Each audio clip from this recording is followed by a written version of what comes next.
स्वामी बोले, बलिदानों के परिजनों को मिलेगी सरकारी नौकरी। कुमाऊं कमिश्नर दीपक रावत ने अधिकारियों की उड़ाई नींद। एसडीजी की कसौटी पर खरा उतरा उत्तराखंड, देश में आया पहला स्थान। मोहलत खत्म, फिर अतिक्रमण की कार्रवाई शुरू। भारी पुलिस फोर्स तैनाती, 46 मकानों को तोड़ा जाएगा। अतिक्रमण पर हरीश रावत ने तोड़ी चुप्पी, कहा सरकार के दो चेहरे हैं।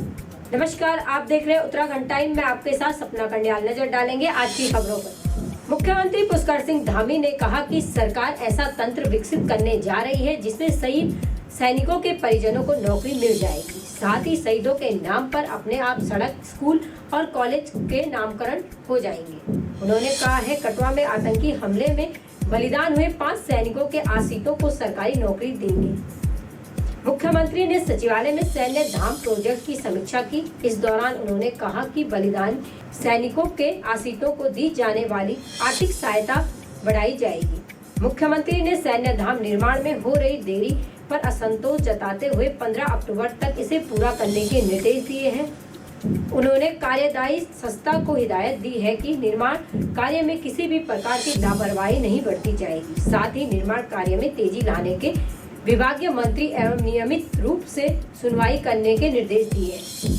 हल्द्वानी में गढ़वाल आयुक्त दीपक रावत ने सभी जिला अधिकारियों को निर्देश दिए हैं कि आपदा की संभावना को देखते हुए अपने आप क्षेत्रों में राहत शिविरों को लगाना चालू कर दिया जाए।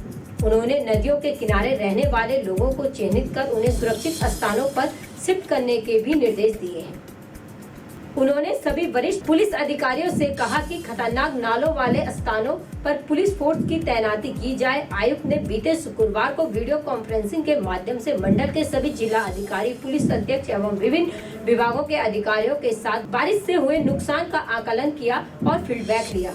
उन्होंने कहा कि मुख्यमंत्री ने स्पष्ट निर्देश दिए हैं कि आपदा में मदद तत्काल सिस्टमैटिक बनाकर धनराशि की मांग करें ताकि तत्कालीन राहत बचाव कार्य किया जा सके। सभी डीएम्स से और एसएसपी से, डिपार्टमेंट से आज गहन चर्चा हुई। एक तो रिव्यू लिया गया, फीडबैक लिया गया। अभी तक जो नुकसान हुआ है बारिश की वजह से, उसमें डिपार्टमेंटल प्रॉपर्टीज़ हैं, कितना डैमेज हुआ है, नंबर 1।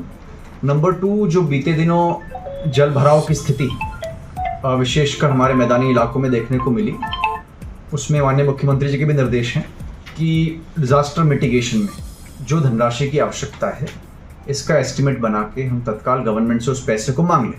सतत विकास लक्ष्य एसडीजी की कसौटी पर खरा उतरा उत्तराखंड। नीति आयोग ने एसडीजी रैंकिंग इंडेक्स रिपोर्ट से यह खुलासा हुआ है कि आयोग ने बीते शुक्रवार को यह रिपोर्ट जारी की। चौथे स्थान पर छलांग लगाते हुए उत्तराखंड ने केरल के साथ सर्वोच्च स्थान पर जगह बनाई। सतत विकास में 16 लक्ष्यों में से बेहतरीन हर लक्ष्य में को साधते हुए उत्तराखंड ने पिछले वर्ष की तुलना में काफी सुधार किया है।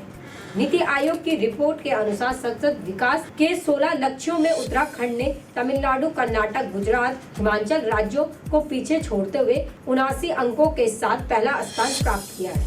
रुद्रपुर के भगवानपुर कोल्डिया के ग्रामीणों को दी गई एक दिन की मोहलत खत्म होने के बाद भारी पुलिस फोर्स के बीच पीडब्ल्यूडी ने अतिक्रमण हटाना शुरू कर दिया है। इस दौरान बुलडोजर की मदद से मकानों को तोड़ा जा रहा है। कार्यवाही के दौरान लोगों को मकानों के पास भी नहीं आने दिया जा रहा है।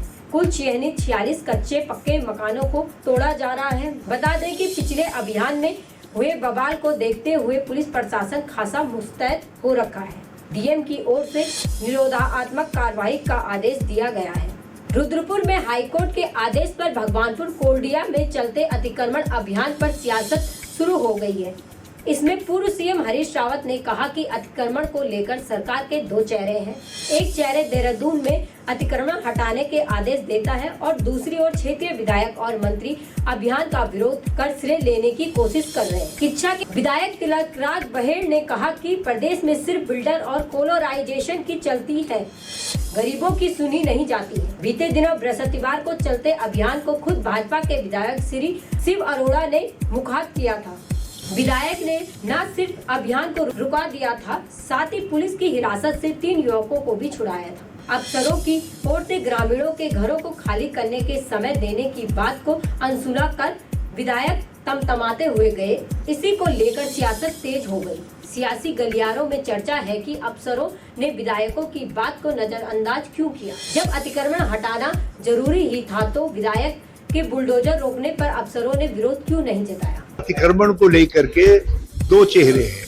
एक चेहरा देहरादून से आदेश देता है और दूसरा चेहरा उनका जहां अतिक्रमण हटाया जाता है तो वहां एमएलए के रूप में या मंत्री के रूप में अतिक्रमण को रोक करके वो लेते हैं। तो ये जो है अतिक्रमण, ये स्पष्ट करें कि अतिक्रमण को लेकर के राज्य सरकार की क्या नीति।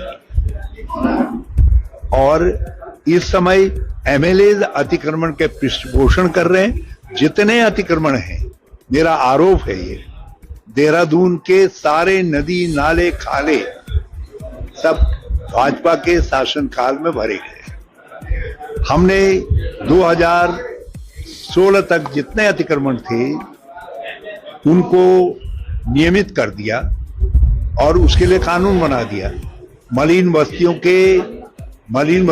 को मालिकाना हक देने का कानून बना दिया। श्री तिलकराज बिहार उस कमेटी के मेंबर्स थे जिस कमेटी की संस्कृति में ये कानून बना था जो है। लेकिन अब यदि उसके बाद जो अतिक्रमण 2016 के बाद आए हैं वो सारे अतिक्रमण जो है भाजपा ने करवाए हैं और भाजपा का एक चेहरा अतिक्रमण हटाने की बात करता है और दूसरा चेहरा रोकने की बात करता है। ये ड्रामा नहीं चले। बाकी की तमाम खबरों के लिए जुड़े रहे हमारे साथ और देखते रहे उत्तराखंड टाइम।